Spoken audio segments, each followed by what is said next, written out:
Tabuk சவுதியில் உள்ள ஒரு மாநிலம் மிக சூப்பரான இடம். அது கிளைமேட்டாக அருமையாக இருக்கும். நான் இப்போ பழைய கம்பெனியில் இருக்கிறப்போ இங்கேருந்து ஆஃபீஸ்லேருந்து கசீம்லேயும் தபூக்லேயும் எங்களோட பிரான்ச் இருந்துச்சு. அப்போ கணக்கு எடுக்கிறதுக்காக நான் ஃப்ளைட்டில் போயிட்டு Riyadh to Qassim, Qassim to Tabuk, பிறகு தபூக் டு ரியாத். ஏன்னா பஸ் சார்ஜும் ஃப்ளைட் சார்ஜும் ஓரளவு ஈக்குவலாக இருக்கிறதுனால ஃப்ளைட்லேயே போய்ட்டு வந்துருக்கு, டைம் ரொம்ப ஷார்ட்டாக போகும்னு சொல்லிட்டு. அது மாதிரி மிக பார்க்க வேண்டிய ஒரு ஊர் தபூக். அங்கே தான் வந்து அந்த 10 கமாண்ட்ஸ் அந்த இடங்கள்லாம் அந்த பக்கத்தில் தான் இருக்குது. அதாவது மூசா நபி கடலை பிளந்து வந்ததெல்லாம் இருக்குல்ல, அந்த இடங்கள்லாம் நான் போய் பார்த்துருக்கேன். அந்த இடங்கள்லாம் போய் பார்த்துட்டு வந்தேன். தபூக் பல்கலைக்கழக மசூதி உள்ள எந்த தூண்களும் இல்லாமல் கட்டப்பட்ட உலகின் மிகப்பெரிய மசூதியில் ஒன்றாக அறியப்படுகிறது. இது கின்னஸ் உலக சாதனைகளிலும் இடம் பிடித்தது. ஆக இந்த தபூக் ஏரியாவில் பார்க்க வேண்டிய இடங்கள் நிறையா இருக்குதுங்க. அந்த அதாவது மூசா நபி வந்து 12 நீரூற்றுகள் ஏற்பட்டதாக இறைவன் குர்ஆனில் சொல்கிறான்ல, அந்த மாதிரி இடங்கள்லாம் கூட நாங்கள்லாம் போய் பார்த்தோம். அந்த 12 இடங்களில் இப்போவும் அந்த நீரூற்றுகள்லாம் கடலுக்கு பக்கத்துலேருந்து வந்துக்கிட்டு இருக்குது. அந்த இடங்கள்லாம் போய் பார்த்தோம். அதேமாதிரி 10 கமாண்ட்ஸ் அந்த இங்கிலீஷ் படம் எடுத்திருந்தாங்கள்ல, அந்த இடங்கள் ஷூட்டிங் பண்ண இடங்கள்லாம் போய் பார்த்தோம். அங்கேருந்து நீங்கள் திபாங்கிற ஊருன்னு நினைக்கிறேன், அங்கேருந்து நீங்கள் பார்த்தீங்கன்னா மிஸ்ர் வந்து அங்கேருந்து எகிப்து அங்கேருந்து தெரியும் உங்களுக்கு, உங்களை கண்களாலே பார்க்கலாம். அவ்வளோ குறைவான இடம் தான். அந்த இடத்துல தான் ஃபிரௌன் துரத்திட்டு வந்து கடைசியில் கடலில் மூழ்கடிக்கப்பட்ட இடம் அது. பாருங்க, அந்த பள்ளியுடைய தோற்றங்கள் பார்க்குறதுக்கு எவ்வளோ அழகாக இருக்குது. தூண்களே இல்லாமல் கட்டப்பட்டது, மிக சிறந்த பள்ளி இது. உங்களுக்கெல்லாம் வாய்ப்பு இருந்துச்சுன்னா தபூக் போனீங்கன்னா போய் அவசியம் அந்த பள்ளிக்கெலாம் போயிட்டு வாங்க, போய் தொழுதுட்டு வாங்க. பார்க்க வேண்டிய இடங்கள் தபூக்லேயே பார்க்க வேண்டிய இடங்கள் நிறையா இருக்குது. அங்கேயே வந்து விவசாயம் நல்லா சூப்பராக பண்ணிகிட்ருக்குறாங்க. விவசாயம் இப்போ வந்து பழங்கள், சவுதி கால தட்பவெப்ப நிலைக்கு விளையாத பழங்கள்லாம் கூட அங்கே வந்து நேச்சுரலாக விளைவிக்கிறாங்க. அந்த ஃபார்ம்லாம் நான் போய் பார்த்தேன். சகோதரர் அப்துல் அஜீஸ் அழைச்சிட்டு போயிருந்தாப்புல, அங்கெல்லாம் போய் அப்துல் அஜீஸ் பை அழைச்சிட்டு போய் அதெல்லாம் காமிச்சாப்புல. அந்த இடத்தெல்லாம் நான் பார்த்துட்டு வந்தோம். ரொம்ப அருமையான இடம். தபூக்லாம் நீங்கள் போனீங்கன்னா அவசியம் சுற்றுலா இடங்களில் வந்து அதே மாதிரி மதியன் சாலை, அந்த சாலிஹ் நபி வாழ்ந்த இடங்கள் அங்கேருந்து தான் பக்கத்தில் தான் இருக்குது. அங்கேயும் போய் பார்க்கலாம். ஒரு 500 கிலோமீட்டர் தான் சாலிஹ் நபி வாழ்ந்த இடங்கள். அந்த அதாவது மலைகளை குடைந்து வீடுகள் அமைச்சது சொல்கிறாங்கல்ல, அந்த இடங்கள் அந்த சைடில் தான் இருக்குது. அங்கேயும் நாங்கள் போய் பார்த்தோம். 2 தடவை போயிருக்கிறேன். போய் அந்த இடங்கள்லாம் பார்த்துருக்குறேன். அதை நான் பார்க்க வேண்டிய இடங்கள். வாய்ப்பு கிடைக்கிறவங்க அவசியம் போய் பார்த்துட்டு அந்த வரலாற்று சின்னங்களெல்லாம் போய் பார்த்துட்டு வாங்க. தற்போது அபுதாபியின் பட்டத்து இளவரசர் ஹாலித் பின் முகமது பின் சயீத் பெய்ஜிங்கிற்கு வருகை தந்து சீனாவுடைய நட்புறவை கேட்டிருக்கார். இது வந்து ஒரு நல்ல ஒரு முன்னெடுப்புங்க. அதாவது அமெரிக்காவை நம்பி இனி இவர்கள் வந்து இருக்க வேண்டிய அவசியமே இல்லை. அவன் என்றைக்கு இருந்தாலும் சரி இஸ்ரேலுக்கு தான் சப்போர்ட் பண்ணிகிட்ருப்பான், முஸ்லீம்களுக்கு சப்போர்ட் பண்ணவே மாட்டான்.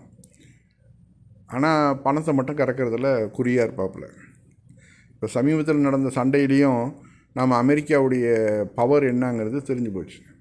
சும்மா பில்டப், நான் வந்து உலகத்திலே பெரிய மிலிட்ரி வச்சுருக்கிறேன், இதை வச்சு நான் எந்த நாட்டையும் ஆக்குபைட் பண்ணிடுவேன் அப்படின்னா பீலா விட்டுக்கிட்டு இருந்ததெல்லாம் பொய்ங்கிறது இந்த ஒரு 20-25 நாள் 30 நாள் சண்டையில் தெரிஞ்சு போச்சு. கதறிக்கிட்டு ஓடி போய் பாகிஸ்தான்கிட்ட போய் எப்படியாவது நீ பேச்சுவார்த்தை நடத்தி சண்டை நிறுத்து, எங்களால் தாங்க முடியல, எங்களுக்கு பெரிய அவமானமாக இருக்குது, நான் உலக வல்லரசு, என்னால் முடியாது அப்படின்னு சொல்லி கெஞ்சி கதறினதை பார்த்துருக்குறோம்.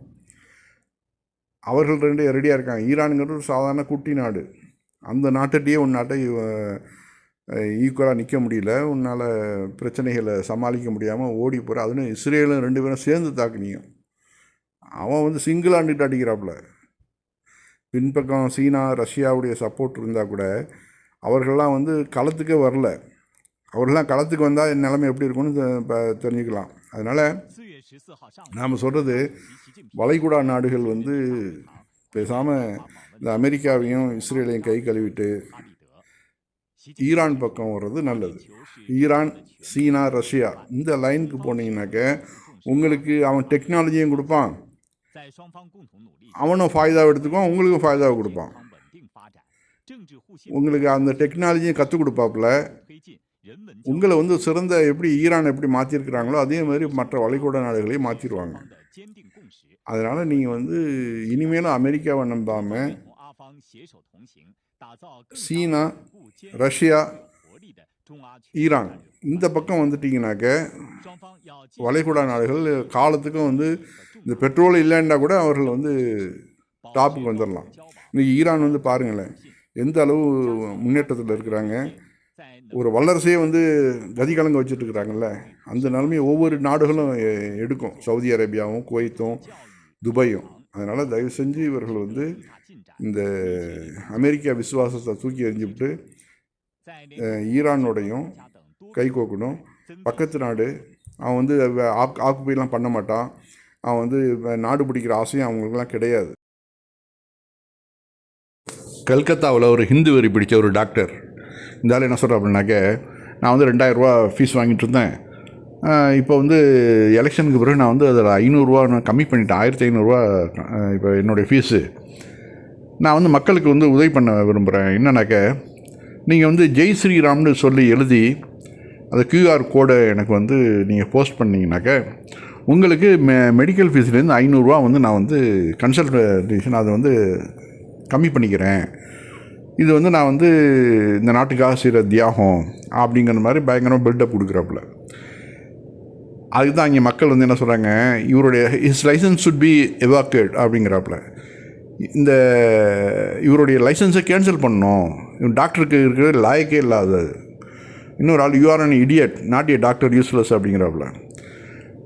அப்புறம் இன்னொரு ஆள் அசிய கல்கட்டியன், I never heard his name, but now he is known whole India. This is the goal he achieved. அதாவது இந்த ஆள் ஒரு ஃபேமஸ் இல்லாத ஆள் இந்த டாக்டரு. ஆனால் இப்போ இது மாதிரி சொன்னதுனால இந்த ஆள் இந்தியா ஃபுல்லாக இப்போ ஃபேமஸ் ஆகிட்டாப்புல. இவருக்கு பயங்கரம் டிமாண்ட் வந்துடும் அப்படிங்கிறாப்புல. அப்புறம் இதில் இன்னொருத்தன் வந்து கேட்குறான், அவரோட அட்ரஸ் கொடுங்க, நான் போய் ட்ரீட்மெண்ட் எடுத்துக்கிறேன், ரொம்ப சந்தோஷம் எனக்கு அப்படிங்கிறாப்புல. என்ன இப்படிலாம் வந்து இந்த மாதிரி நடந்துக்கிறதுனால என்ன ஆகுதுனாக்க, ஒரு டாக்டருக்குள்ள புனிதத்தன்மை கெடுது. இது வந்து உண்மையிலேயே அறிவு கட்டத்தனம். இது ஒரு டாக்டராக இருக்கக்கூடிய ஆள் எல்லா மதத்தவர்களையும் ஈக்குவலாக பார்க்கணும். இதே ஒரு ஆள் ஒரு முஸ்லீமோ ஒரு ஹிந்துவோ ஒரு முஸ்லீமோ ஒரு கிறிஸ்டியனோ இது மாதிரி சொல்லியிருந்தாக்க, நாங்கள் அல்லாஹ் அக்பர் சொல்கிறவங்களுக்கு 500 ரூபா நான் வந்து டிஸ்கவுண்ட் பண்ணுறேன் அப்படின்னு சொல்லியிருந்தாக்க, இன்றைக்கெல்லாம் வந்து எல்லா நியூஸ் சேனல்லையும் அது வந்து கொட்டை எழுத்துல வந்திருக்கும், பேப்பர்லாம் வந்திருக்கும். ஆனால் ஒரு ஹிந்து சொன்னாக்க அது வந்து இதெல்லாம் ஒன்றும் பெரிய பிரச்சனை இல்லை அப்படிங்கிற ये மாதிரி कॉन्सेप्ट தான் मेरे को यस्टरडे आया मन में. मैं सोचा, मैं बहुत दिनों से फ्री पेशेंट को देख रहा हूँ और मेरी तमन्ना था एक दिन मैं बीजेपी को फुल सपोर्ट दूंगा mentally, because I follow Modi ji's ideology, BJP's ideology.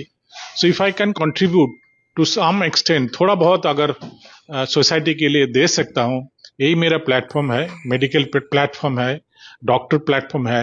इसमें कोई अनएथिकल चीज नहीं है. It's a political slogan, not a religious slogan. जो QR कोड दिखाएगा, जय श्री राम QR कोड इसका नाम है, एक भगवान का नाम है. और एक पोस्टर है जो दिखाएगा, उसको 500 रुपया फीस में डिस्काउंट मिलेगा. पहला मेरा फीस था मेरा क्लिनिक में, नॉट इन हॉस्पिटल, 2000 था. मैं पहले 500 रुपया कम कर चुका था टू हेल्प पीपल बिफोर